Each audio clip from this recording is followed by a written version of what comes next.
poem from Sea Point Beach, Kittery, Maine, summer 2017.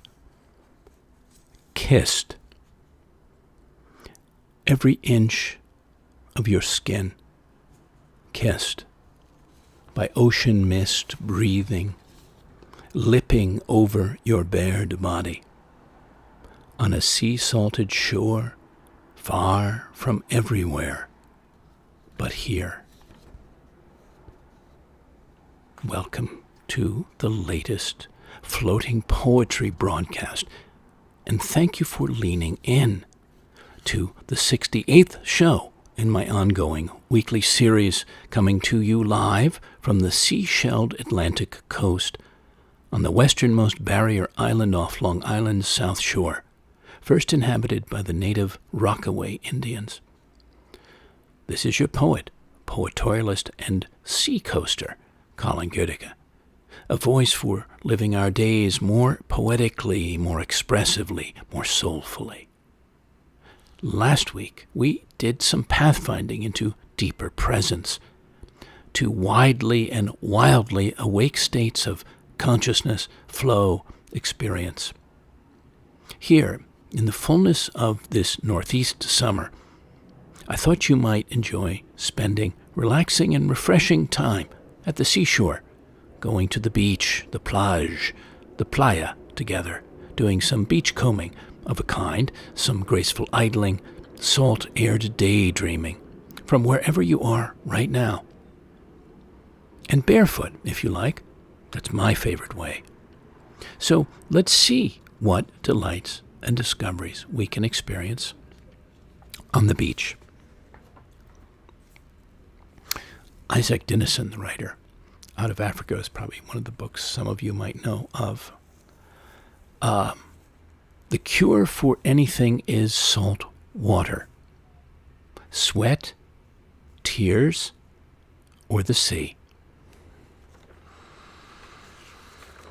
Well, sitting on the beach, a beach, musing on the sea, like cloud watching, how universal, how timeless and boundless. And this was a poem of mine that I wrote on a painting that I saw at the Metropolitan Museum some years back.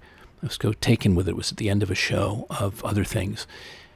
John Marin's watercolor painting, Sunspots, Cape Split, Maine, 1920. This is a sun-baubled sea. I invite you to look up the painting, actually. It's quite beautiful. Off the coarse point of another time, an unfaded ocean verges out in caps and crests of cobalt, indigo, turquoise, past one small bleach-sailed boat toward a streaking sky where the sun becomes baubles of chrome yellow, rose madder, viridian, and cerulean, that float above the watercolor surface, that float inside my watercolored eyes. Thank you, John Marin, for that painting.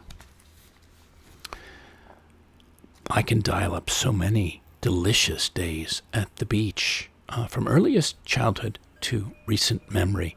How about you? What would they be? How would you talk about them, or how have you talked about them?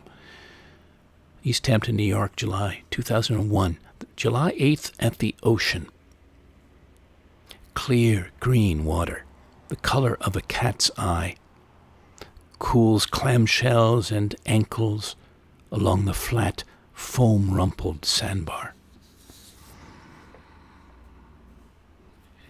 David White, who I love to invoke at times, has this poem about deeper wisdom, I suppose we could say, and it's the shapes of the world.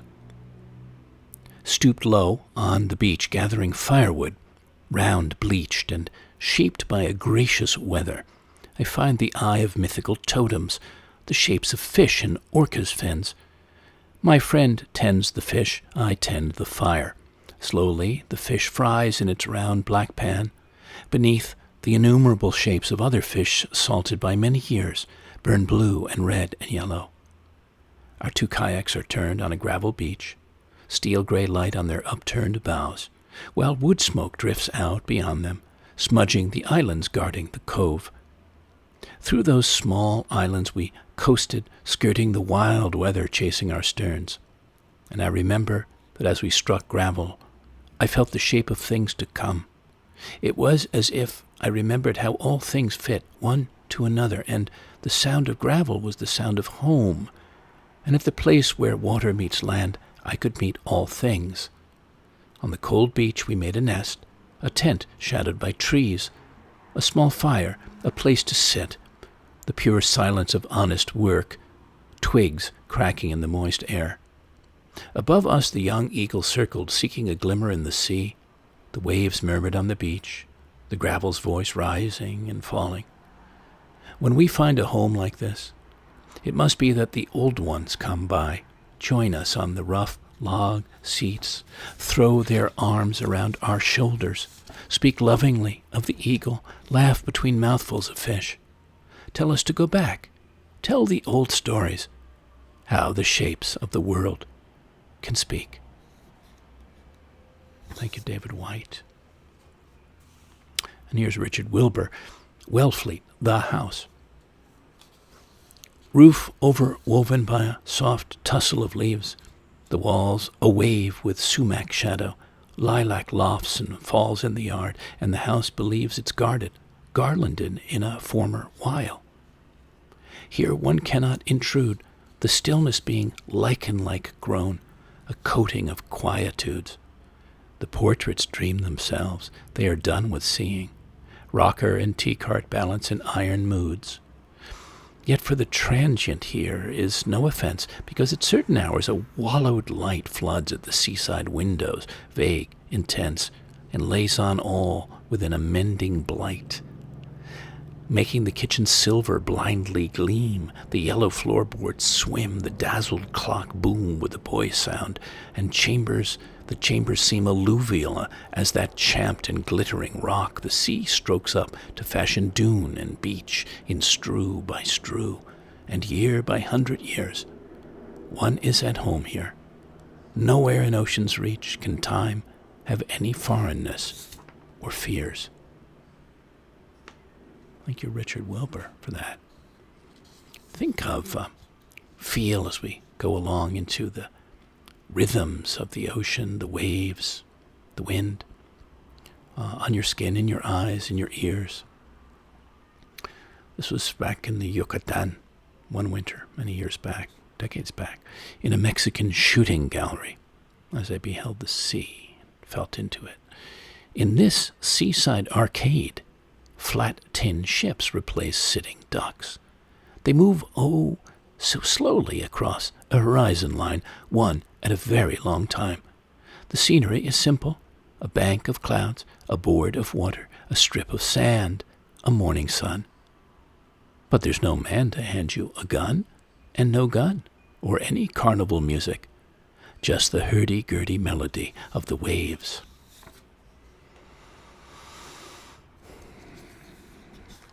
Penguin Publishing had this piece about the most memorable beach scenes in literature. I thought that might be interesting and fun for us. So there are quite a few of them, but I thought I'd pull out at least one, which is Fiesta by Ernest Hemingway, maybe a lesser-known one. 1926, this was published. Given his lifelong love of deep-sea fishing, Ernest Hemingway was no stranger to the sensation of sand between his toes.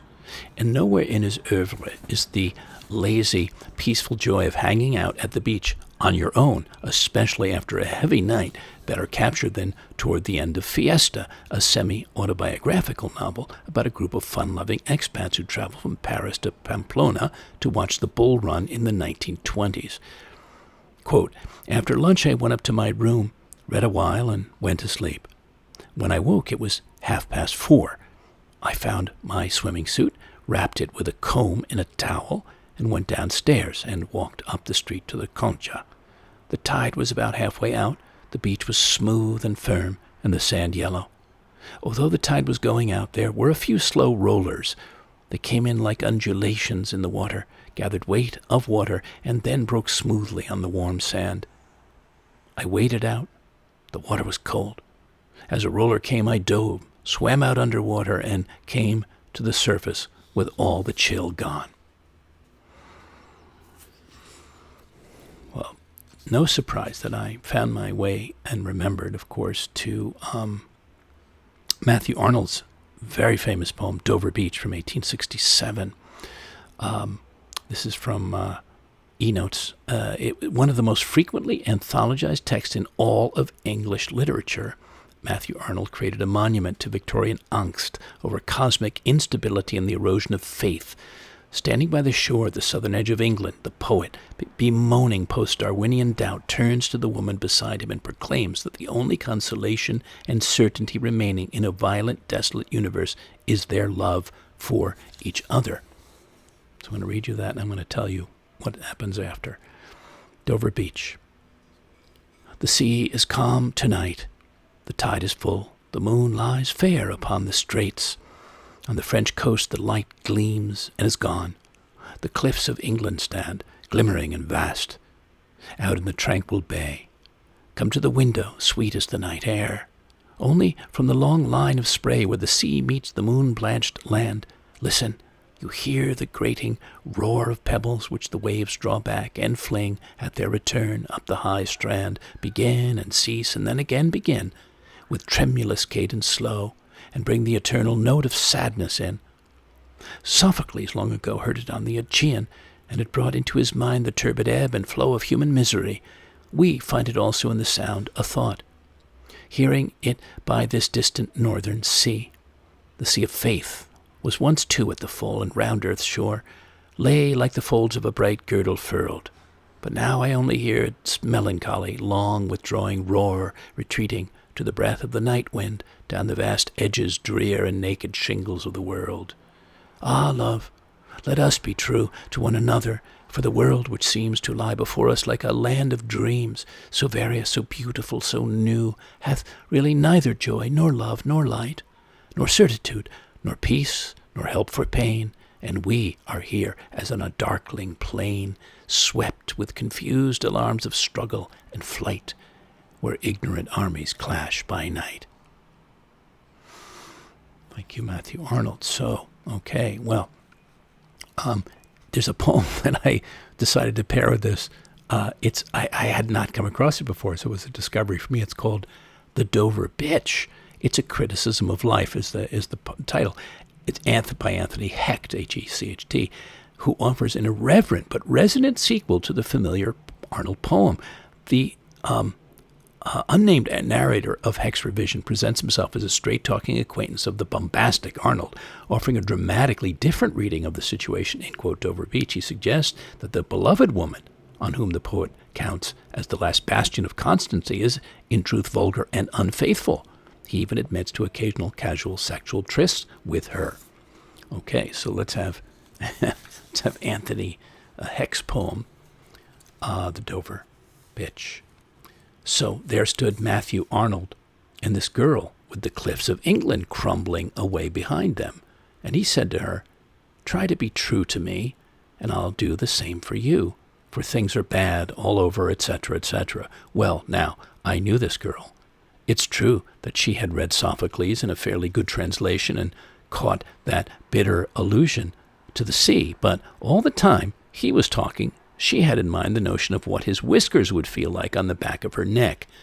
She told me later on that after a while she got to looking out at the lights across the channel and really felt sad, thinking of all the wine and enormous beds and blandishments in French and the perfumes, and then she got really angry.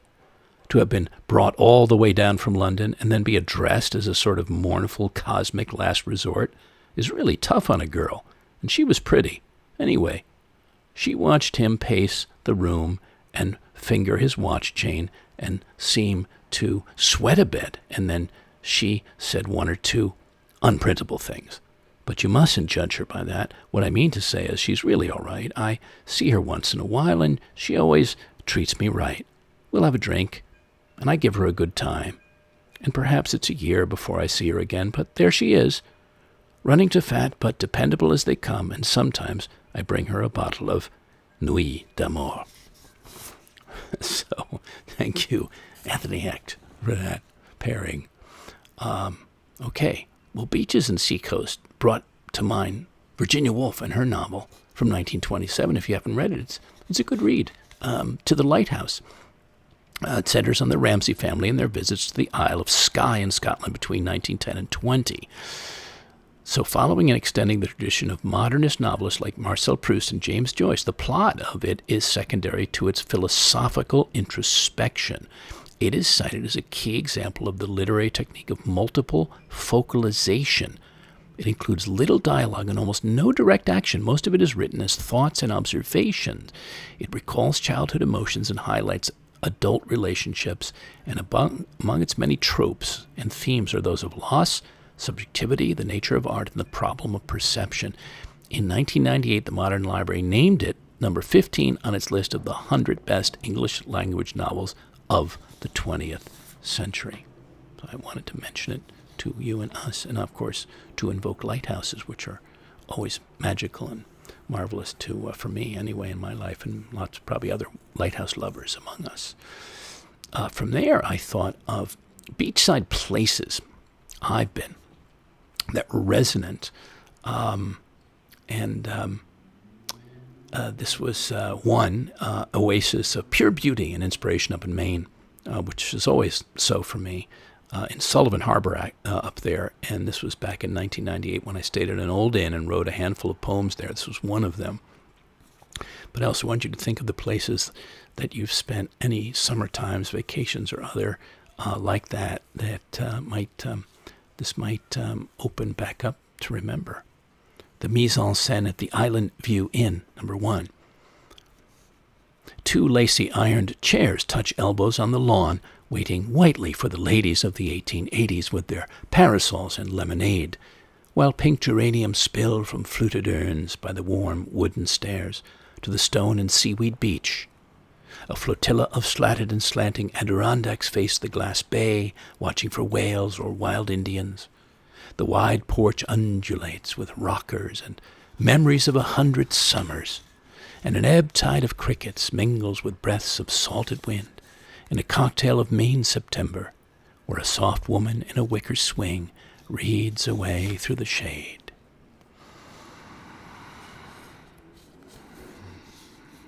Well, I love painting, I would say, into memory, that I can go back to and re-enter the settings and sensings of different coastal times and places like that in parts of my earlier life. And this was from the Gulf of Mexico back in 2001. It was a little hotel by the sea. There was no town. And we went there for many years. Same hotel by the sea, same room, right on the water. Beautiful. Memorable. It's called the Mise en Scène at Lafitte, 01, as in 2001. A white clambered boat with barn-red trim is tied up by the shore, where soft cymbal clashes of sea sound and sound. A coterie of clouds lie mostly long along the wide horizon, a horizon with color that deepens as the ocean telescopes in, from midnight blue, almost black, to pale green marble, all cake-frosted at this hour. The sand is so fine and warm beyond the circle of shade we share, where we sit together and read, you the salty tale of Ahab's wife, me these lines lapping onto the page.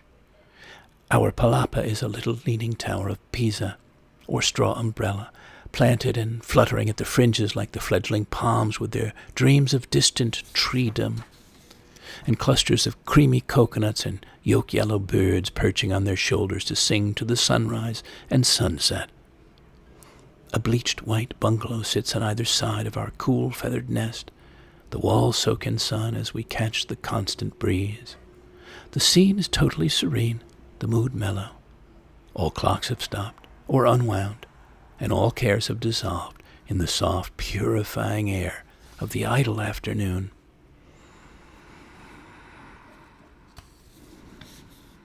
When you're staying near the sea, as you wend your way close to the water's edge, for me, I find anyway, there's a joyous anticipation, tingling, and a heightening of feeling of experience all around and within en route. And So I brought this poem into the mix of mine from Sagaponic, New York, back one July, years back.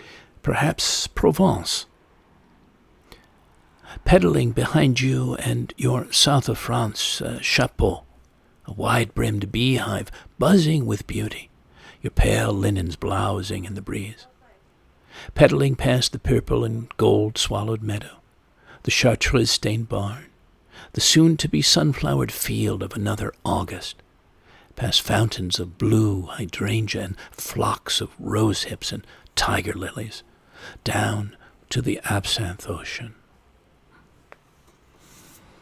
Perhaps Provence. And one more, again, that keen anticipation of reaching the sea and knowing it's about to appear, and that golden sand, or if you're in Bermuda, the pink sand. Well, this deep and delicious sensation always filled and fulfilled me. For a long time, I had a place out on the east end of Long Island, and it was a little old road that I'd go up, and just as it reached a certain point, you knew the sea would come up here. And whether I was walking or bicycling or slow motoring, it's called Old Beach Lane.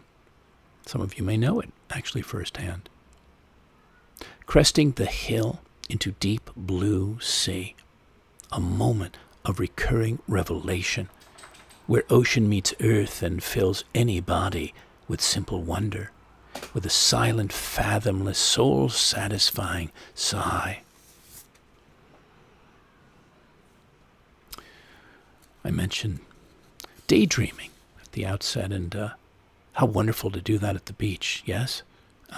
As I did a lot, actually, in many places, but in Italy, on the Tyrrhenian Sea back in 1997, a little town called Forte dei Marmi.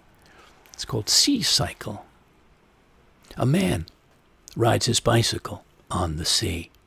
Salt rubs the tires. Sun reflects on the soles of his shoes as he pedals over starfish and speckled crabs, under seagulls and threaded clouds, past fishermen and upright bathers, until the pier, where he turns left and follows the sun down over the horizon. Sea Cycle. If it hasn't been already, I encourage you to make part of any beach time, meditation time of some kind, in actuality or imaginality. This was also from Mexico, the Yucatan, of another year. Tear Here, it's called.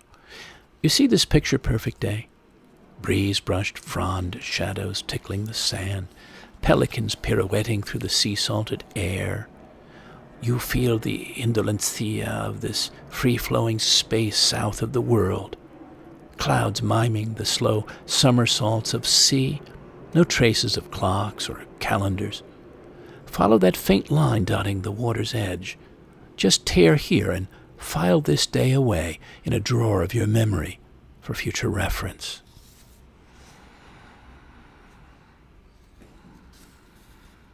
From the Guardian in the UK, on some of the best beaches in literature. I was curious what some of them were that I might not know, and there were several. Julian and Madalot by Percy Bysshe Shelley. For non-swimmer Shelley, the beach was for galloping on his horse with Lord Byron. In this poem, he delights in the, quote, bare strand, which, quote, breaks the flow of Adria towards Venice. I love all waste and solitary places where we taste the pleasure of believing what we see is boundless, as we wish our souls to be. Well, the once deserted strand is now known as the Venice Lido, where that happened. The poem by Wallace Stevens, The Idea of Order at Key West, interesting poem, where the poet walks on the beach where he spent his holidays and hears a woman singing, quote, she sang beyond the genius of the sea. The water never formed to mind or voice, like a body, holy body, fluttering its empty sleeves. Well, the song makes the world seem ordered and beautiful in this poem. You might want to look at that. In the third one of all of the others there was Chesil Beach, Ceshil, by Ian, the novelist Ian McEwan. The Dorset Beach is where Edward and Florence find themselves on the first night of their honeymoon, angrily venting their worst feelings after their first disastrous attempt at sex. Chosen as a beautiful retreat for lovers, it is a stony place by moonlight, a bare stage for the couple's painful drama. Well, I was thinking of the prelude to summer and how we get so excited that it's coming, or many of us do, certainly in the Northeast. And then the start of it, the actual start, and then the midway of it, and then, of course, there's the sad end, or what we would say, oh, it's fleeting, it's going to go. And there's the end. So there's the end for many, myself included, especially when you've enjoyed so many golden ones in your lifetime. Summers can, that moment or coming moment can bring a triste feeling. And here, one September on Long Island, South Fork, I felt that suffuse me very particularly. It's called the sadness of the sea. So some of us may go through this in another month or so, or certainly around Labor Day. That time of day or season of life for small, familiar waves of sadness to break in.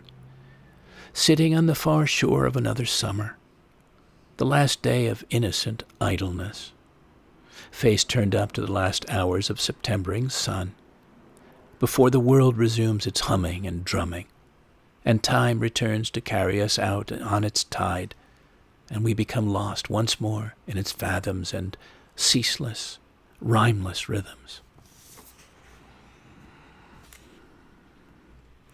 I wanted to dial up some of the ancients, and at least Homer. This is from thepublicdiscourse.com.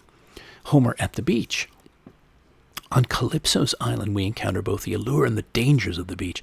There, Homer brings us right up against a mysterious fact, the fantasy of an undying beach body, even that of a love goddess whose collagen never loses its tensile strength, will not really make us happy. The best kind of lover will have skin in the game, skin that can age, that has aged, that is actively aging before our eyes. To escape the history that is written into our bodies is to escape the meaning, the meaningful struggle of our lives. When I go to the beach, this is Dwight Lindley as the writer, the odds are 10 to 1 that I will be confronted with the same phenomenon once so memorably described by John Updike, quote, a sheet of brilliant sand printed with the runes of naked human bodies. It is, after all, quote, beach body season, and those who can muster up some better version of their own physicality usually do. Today, the beach that features so many specimens of that fetching ideal is not found only on the sandy coast, but everywhere, online, in the computer on my desk, device in your pocket. It was Melville who wrote that every human being has a sea within him. We might add that there is also a beach beside that sea, a place of unforgettable attraction, titillation, and danger. The beach brings us with it all kinds of interrelated moral and social questions. Thankfully, though, there is a deposit of beach wisdom for us to turn to in our hour of need. Homer's Odyssey, as it happens, is very much concerned with the beach, both topographically and in the sense I have been describing. It is, of course, about homecoming, nostos, in Homer's Greek, in that Odysseus has been 10 years at war in Troy and must now go home to Ithaca. But even more important is the moral, psychological dimension of his homecoming. He must return to the ways of peace necessary for human flourishing. That effectively means returning to a better, more essential version of himself. Our choice on the beaches of our own lives is the same. Will I live as the human person I am, or try to arrogate for myself an impossible dominion? The hissing temptation is just as palpable now as it was for our first parents in the vernal depths of Eden. Will we let ourselves be what we are? Thank you, Mr. Lindley, for that. So vital, I feel, to speak of the mythic and how from ancient times, such as Homer's Odyssey, there, the seas and beaches loom large. And I do believe, by the way, in a way, I suppose, as an animist in the energies of things, and I somewhat, I would say, sea gods of a kind, and gods of other elements. Lyrical poet that I am, why wouldn't I? So this is a poem I wrote on Egypt Beach in East Hampton, 1 June. The sea gods. The teeth of the sea gods are oyster white, their eyes mussel blue, and over their nipples they wear sun-bleached scallop shells or starfish, and around their salty warm waists a loincloth of shining wet sea grape leaves. The sea gods. I thought you'd find this next bit interesting on the best depictions of beaches in art history. It's from artnet.com. And there were a number again, but picked out 3. Salvador Dali's The Persistence of Memory, 1931. The iconic melting clocks. Painting is probably one of Dali's best-known works, but a lesser-known fact about it is that the depicted dreamscape is actually furnished with reality. The seaside location of the painting is loosely based on Goedecke's beach in Catalonia, where the surrealist painter visited during his childhood. Winston Churchill, Untitled, 1946. First and foremost a politician, he was also a painter, thought to have completed over 500 oil paintings in his lifetime. We may know his famous "We Shall Fight on the Beaches" speech, but did you know he also painted on them? This oil painting, there's an image of it from the former prime minister of a Miami beach in Florida, recently sold for $250,000 at Bonington's. How about that? And last of Claude Monet, it's Camille on the Beach at Trouville, 1870. Well, he's an enduring inspiration for me in different ways. What list of beaches in art would be complete without a nod to the Impressionists? You can still visit this Normandy beach, but a close look at his canvas will offer you a glimpse of its sands anyway, as grains were swept onto the artwork by the wind during its composition, because I'm a plein air poet. He was a plein air painter. You know, we do everything out in the open air, or much out in the open air. It's one of 5 beach scenes produced by him in the summer of 1870, a poignant reminder of his ability to successfully capture a single moment. Looking at it, you can almost smell the salt air, feel the flecks of ocean in the sea breeze, and hear the wave as it is about to crash onto the shore. The figure, face somewhat obscured by a veil, is his wife, Camille, who, despite her relaxed posture, lends an air of tension to an otherwise carefree scene. Look that up if you don't know it. Okay. Here's someplace I've also been, but up on Mid-Coast, Maine, and loved. That place is Popham Beach, and Thorpe Merkel wrote this poem. This was new poet to me, or new to me. Haze of waves spume toward Small Point, Seguin Island light like a whale spout. Maybe life washes itself here, cools off. It never comes clean. See all the sails up and full in the windy parade of skin and sand and brine. Soon the rocks will pluck each wave's feathers. Soon the beach, like the moon waning, will be 1/8 its size. Somewhere else, maybe Ireland, the tide will bottom out then. For now the sun blesses the bodies at home in theirs, and those less so, to ruin and ruin's aftermath, whatever that is. And the waves rolling in, little snowplows, nimbus in miniature, how the beach fishhooks east. One child, is that mine, or some spirit I was one more usher of? Face up, arms and legs scraping a temporary angel in the sand. I thought Muriel Rukeyser's poem might be a nice follow to that. It's Children the Sandbar That Summer's the title. Sunlight the tall women may never have seen, men perhaps going headfirst into the breakers, but certainly the children at the sandbar. Shallow glints in the waves suspended, we knew at the breaker line, running that shore at low tide, when it was safe. The grasses whipped, and nothing was what they said, not safety nor the sea. And the sand was not what they said, but various, lion-grained, beard-cold, gray, and blue, and green.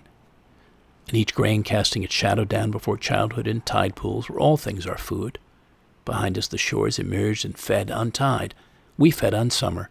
The round flowers in our hands from the snowball bush entered us, and prisoner wings and shells and spirals, all food, all keys to unlock some world, glinting as strong as noon on the sandbar, where men and women give each other children. Okay. Of things we associate with the beach, there are, of course, sunbathers and surfers, and actually a little surfing piece I'd like to read in a bit, maybe. Sometimes kites and and certainly dogs, right? Sometimes. So one Caribbean winter holiday south of the border was this, el perro y el coco, the dog and the coconut. She, all chocolate legs and tail, plunges into the sea to find and fetch a furry coconut from the salty waves where her señorito has flung it for play. And once retrieved, like a man balancing a melon from his mouth, she drops it down in the sand and, using one brown paw, her hand, to hold it in place, happily tears the husk away, strip by hairy strip, until it's smooth as whittled wood. Then, barking once at the naked old nut, she picks it up again by the end and bounds off out of view.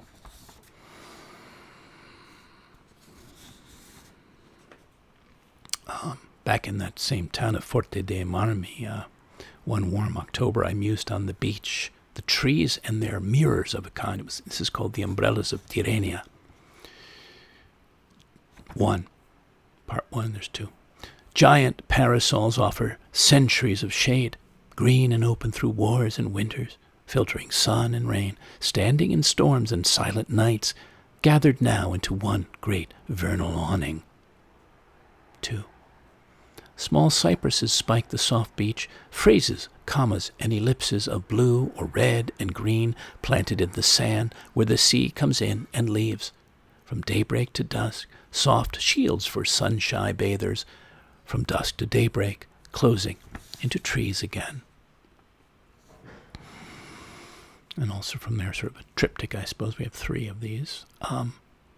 Do you, like me, like observing people on the beach, directly or behind a pair of sunglasses? Well, back in 1997, in one of my jaunts through Italy, here on the Tuscan coast, I beheld this figure. It was rather a mythic beholding the old god and his sailboat.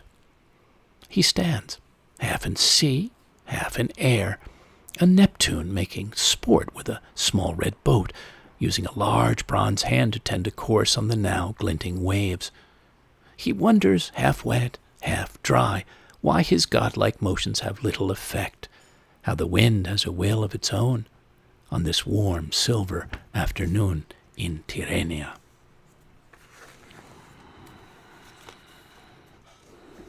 Well, I'm not far here at the moment from Fire Island, and there's a neighborhood there that on that island that I visited, among others, back in time. And one October day, 20 years ago, actually, it was indelibly imprinted then and since, as some of your places that you visited surely must have been or are.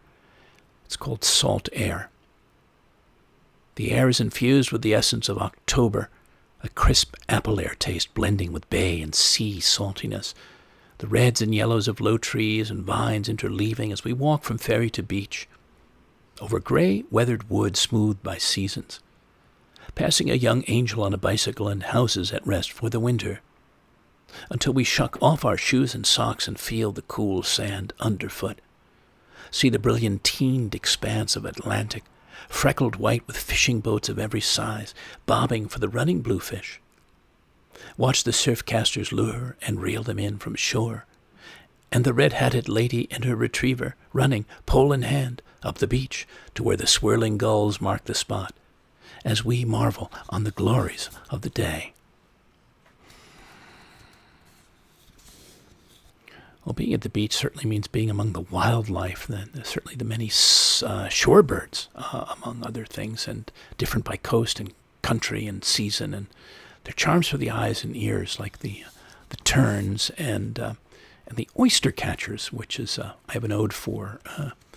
There are quite a few of them around here, and I rarely get to see them, so I'm thrilled to walk right by them every day. The oyster catchers. I join them among the end-of-day shorebirds diving and dining in the surf, each of us on stilting legs, my oyster shell-seeking eyes, blue-bright and wide beside their shell-opening beaks, orange-bright and long, enjoying their easy company as if temporarily, honorarily, one of them, each of us quietly catching our share of wave-washed oysters on this sea-misted stretch of beach. I have 2 starfish poems, one of mine and one of Galway Canals. I'll read mine for you first, give you his. The starfish. A single starfish, pink eye open, washed from the sky of the sea onto the stand, all mauve and cream, returned now by hand, stretching its nubbly star fingers at the first feel of the cool, green, flowing ocean. And here's Cannell's from his collection, Mortal Acts, Mortal Words. Daybreak. On the tidal mud, just before sunset, dozens of starfishes were creeping. It was as though the mud were a sky, and enormous, imperfect stars moved across it as slowly as the actual stars cross heaven. All at once they stopped, and as if they had simply increased their receptivity to gravity, they sank down into the mud. They faded down into it and lay still, and by the time pink of sunset broke across them, they were as invisible as the true stars at daybreak.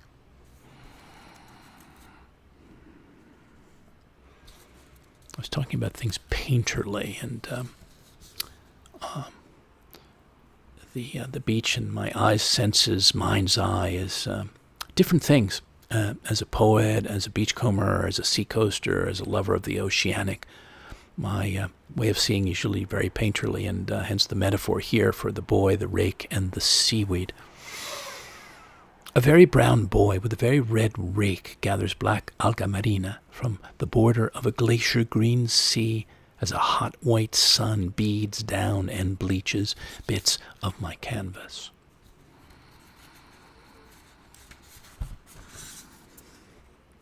So swimming, bathing, of course, part of all of those of us who spend time at the beach or dream of spending time at the beach or have, reflect on the quality of sea light and how it's so distinct and it itself can be so painterly as here. Las bañistas, the bathers. A bareheaded man and his wife bob off the beach in the rain, like us. Both of them the color you find inside conch. Their bubblegum bodies glowing so pinkly above the verdigris surface of the water against a screen of indigo ink clouds. Question: what is the sunbather's breakfast? Plenty of fresh squeezed fiction. I have a twist on sunbathing you might appreciate as we go along. It's here is on the sunbathers is sun bathing.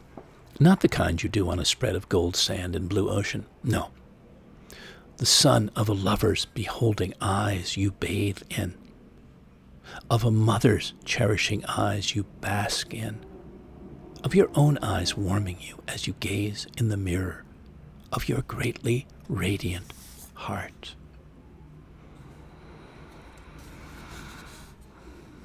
Again, to flow this in, there's an enfolding feeling of such calm peacefulness we can find, discover, embody, and a welcome forgettingness we can slip into at times in places, especially the salty and sun-warm places like the beach, the strand, the playa, the spiaggia, the plage. This is todo bien, all is well. Today, you take a siesta in the shade, surrounded by a sun-glazed sea. Your thoughts drift on the endless waves, on the passing clouds. Like shells, your ears catch the music of the surf and the palms, rustling like loose pages in the wind.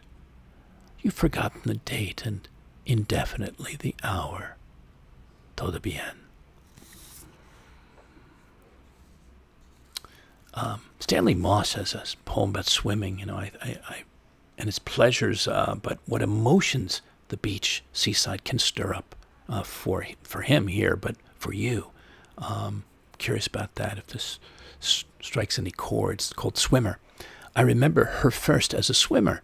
I saw my mother swimming, her arms reaching out across giant ocean waves, swimming through the breakers of the Atlantic. I stood on the shore, knowing almost nothing, unable to go to her, dumbfounded by the wonder of it. It was long before I could dress myself. I was a little older than the weeping Chinese child sitting alone in the rubble of the Nanking bombing, barely old enough to be read to, not able to tell time or count. When I had that kind of knowledge, in her old age she showed me herself naked, the tubes and the sack. An hour later she said, quote, "I must have been crazy." Then she swam off again and never came back. Despite the skills I had learned reaching out across dreams of death, for a few days I was that child again, Now I have learned a kind of independence. It is mostly in dreams she comes back, younger or older, sometimes fresh from the joy of the swim.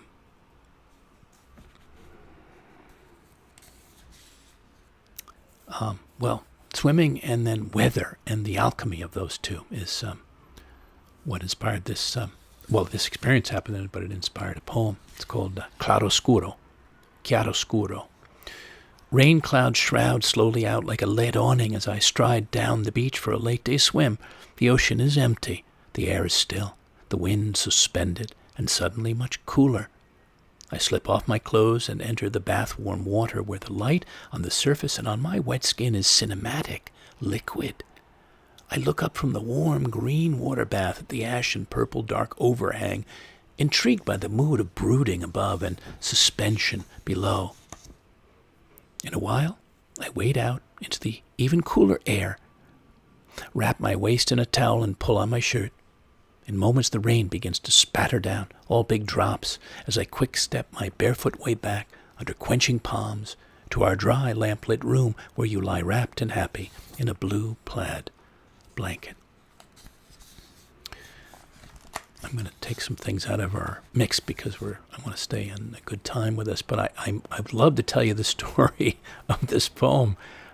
This happened on the Adriatic coast of Italy, on a New Year's Day, which one of my rituals, if I find myself near a body of water, especially salt water, is to go in, no matter how cold or hot or what have you. It's usually not hot. So I was staying in Puglia in this little masseria, and I told the concierge I heard there was a beach club. Well, of course, Signore, it's closed. It's the winter. I want to go there. And laughing, thinking I was making it all up, and I found out where it was. I went there. I went running in. My wife of the time, I said, please make a video so no one will believe I did it, but I did it. And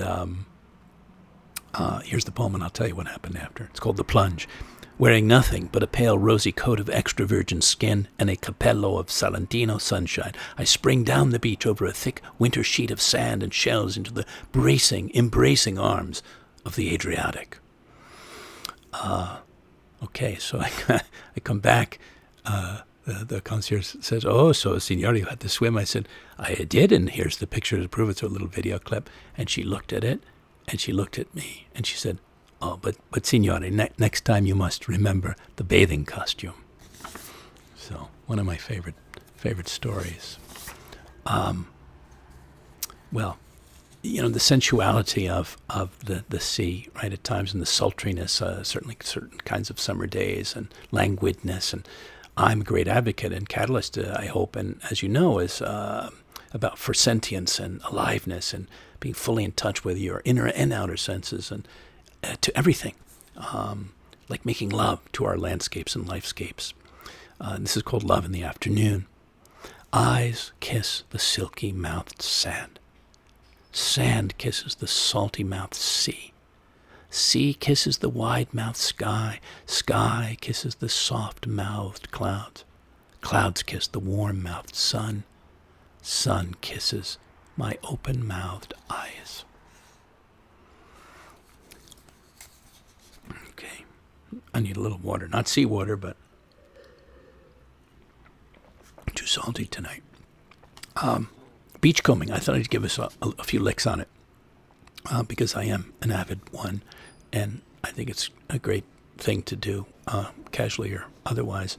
Well, I went to Wikipedia, and as of course I had already promised to take us beachcombing, so I went there, start this off, and the first appearance of that word was in Richard Henry Dana's 2 Years Before the Mast in 1840, and it was later referenced in Herman Melville's Omu, 1847, and it described a population of Europeans who lived in South Pacific islands, quote, combing the beach and nearby water for flotsam, jetsam, or anything else they could use or trade. When a beachcomber became totally dependent upon coastal fishing for his sustenance or abandoned his original culture and set of values, went native, quote, then the term beachcomber was synonymous with a criminal, a drifter, or a bum. While the vast majority of beachcombers were simply unemployed sailors, many may have chosen to live in Pacific Island communities, as described by Melville in Taipei, or Harry Frank in his book Vagabonding Around the World. There are other languages. They have other words for it. Anyway, I wanted to share that. And, yeah, I just wanted to share that for now. And give you a couple other things, which from the New York Times back in '83 was picking up the pieces in the great beachcombing debate. The attitude of the beachcomber is closely akin to that of the mystic. Both enjoy taking part in and contemplating things that are completely useless and without economic overtones. I came across a guide, a beachcombing guide, Things to Find at the Beach, and this is from the Boston Globe in 2018. If you see Bud Ferris at a Cape Cod beach, he'll likely have his head down, scanning the flats for crab molts or decorator worms. A former biology teacher who volunteers at the Cape Cod Museum of Natural History in Brewster knows there's more to discover at the beach than the plot of the latest bestseller. It's always fun, he said. I do it no matter where I am. Well, back in 1 July in St. Augustine by the sea, Florida, was this poem of mine, The Beachcomber.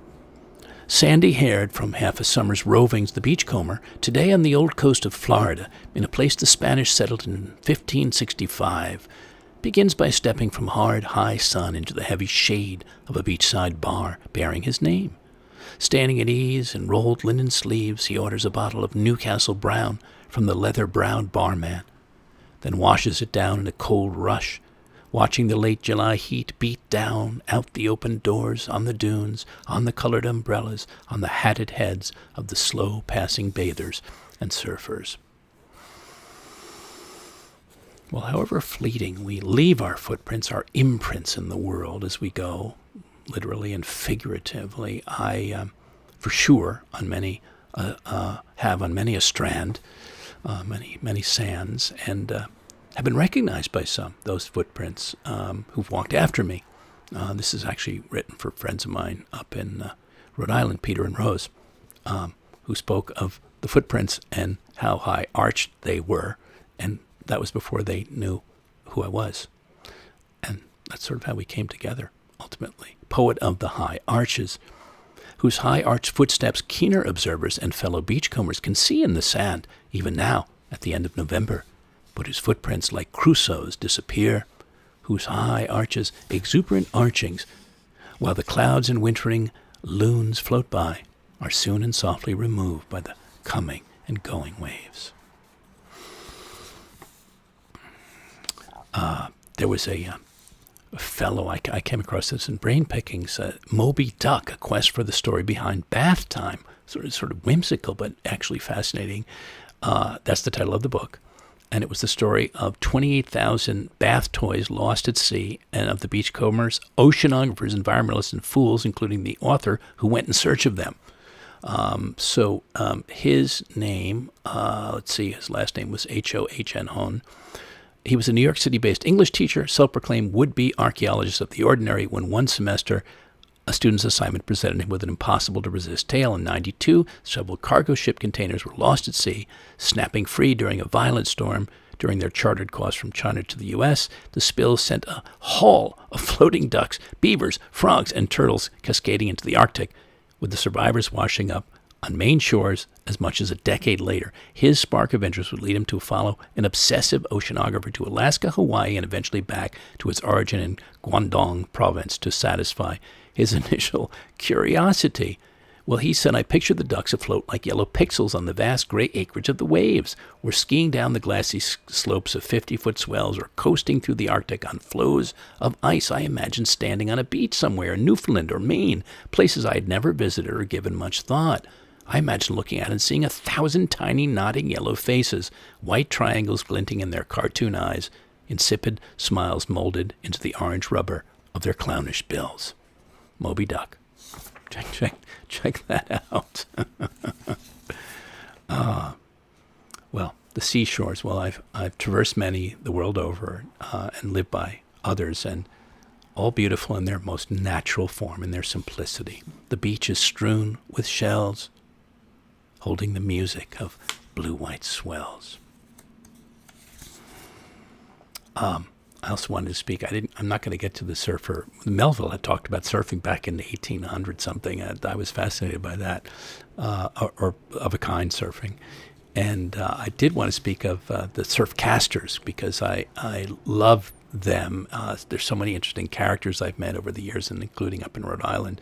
Got to know many, and including the three Fishketeers, I call them, Ken, Doug, and John.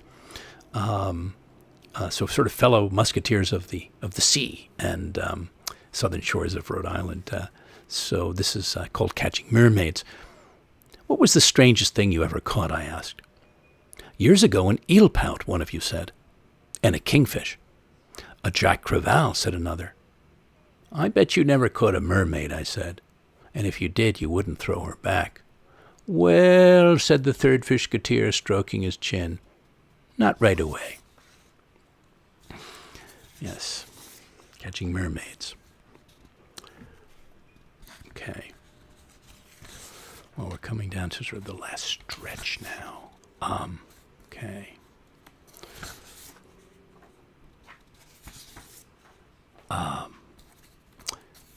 Okay, just a moment. Bear with me a moment because I'm slipping some out. So, among the frolics we can have on the beach, there's also the romance that can unfold among romantics that can be felt and savored. This is the picnic. Spreading ourselves out into sunset, a large white sheet unfolded on the sand by the sea-sprayed shore, a canvas to create a feast on, of finished gin and grapefruit juice, hummus and seagull-stolen crackers, roast duck legs, prunes and chickpeas, olive-oiled leaves of sorrel and verbena, slices of cucumber, ripe black-peppered strawberries dipped in thick raw cream, and red wine we drink and spill with laughter into christened shapes. The king-size sheet a bed to enter and twine on together, with and without words, with resting and roving hands, tasting mouths, caressing touches, bared feet, bared hearts, meeting eyes, melding loins.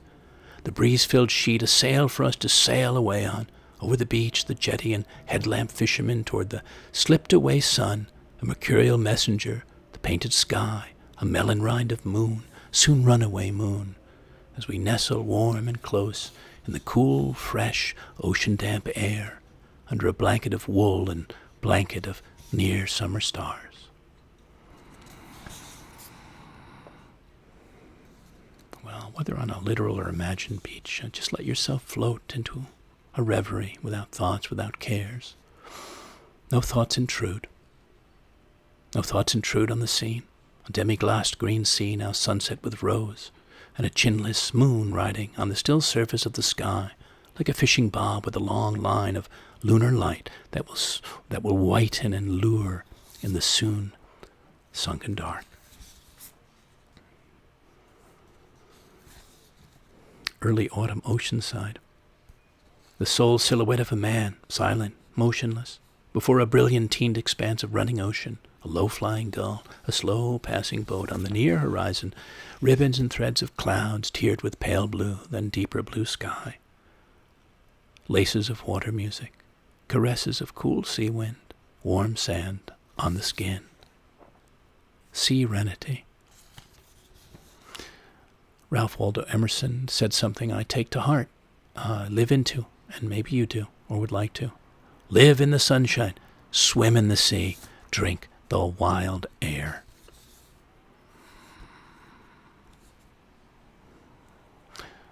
I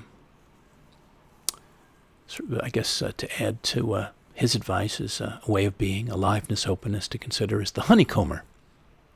Gathers sweetness, faces, feelings, moments instead of sea glass and shells from the shores and tides of his days, keeps his feet and eyes bared, his heart unbuttoned to discover the softness of the world, the in and outflowing wonders, the full honeying sun. All right, here's the last few. The Widening Sky by Edward Hirsch. I am so small walking on the beach at night under the widening sky. The wet sand quickens beneath my feet and the waves thunder against the shore. I am moving away from the boardwalk with its colorful streamers of people and the hotels with their blinking lights. The wind sighs for hundreds of miles. I'm disappearing so far into the dark I have vanished from sight. I am a tiny seashell that has secretly drifted ashore and carries the sound of the ocean surging through its body.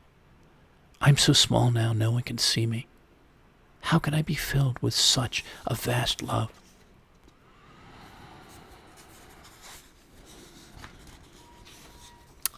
A man by the open sea, open sky, with an open heart, an open book of life pages yet to be written, yet to be read.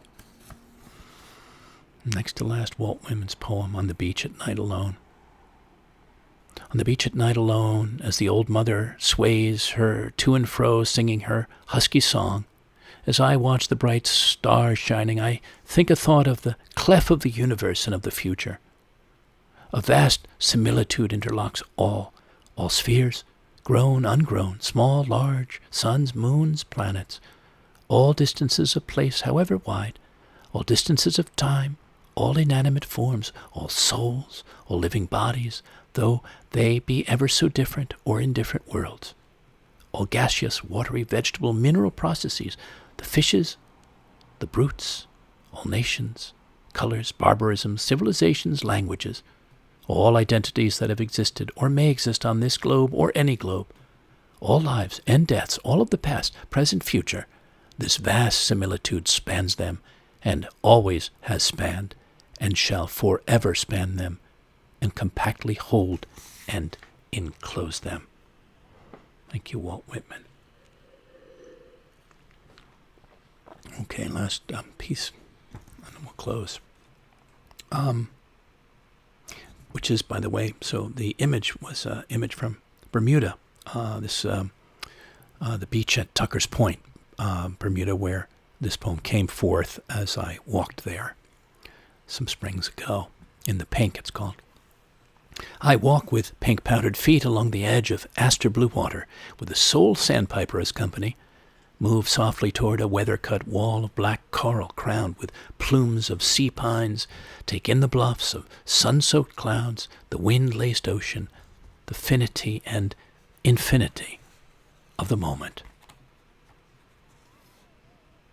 Thank you again, everyone, for listening in, floating and feeling in from around the country and the world. And thanks to all of you tuning in often and those sharing back what these broadcasts inspire. I create and present them all as a gift, and I hope a catalyst to nourish many spirits, now or later, uplift many hearts, and spur greater self-awareness and aliveness. If you greatly enjoyed this program or any earlier ones and want to make a donation, I'd welcome your generosity by PayPal or Venmo, or directly through my site, or by mail to me at P.O. Box 1032, Westerly, Rhode Island 02891. Those patrons able and interested in hosting me on a part of their own or another property as a working poet in residence for several weeks or more this fall or winter, to bring forth a flight of poetic art and dedicate it to you, I'd welcome a conversation. I also seek out fellow artists, co-creators to collaborate with on projects from the musical to the theatrical. Letting you know, too, that some of my visual poetry is now available to collect, namely any of the weekly show images you see as fine art pieces, as individually signed giclée prints made to order.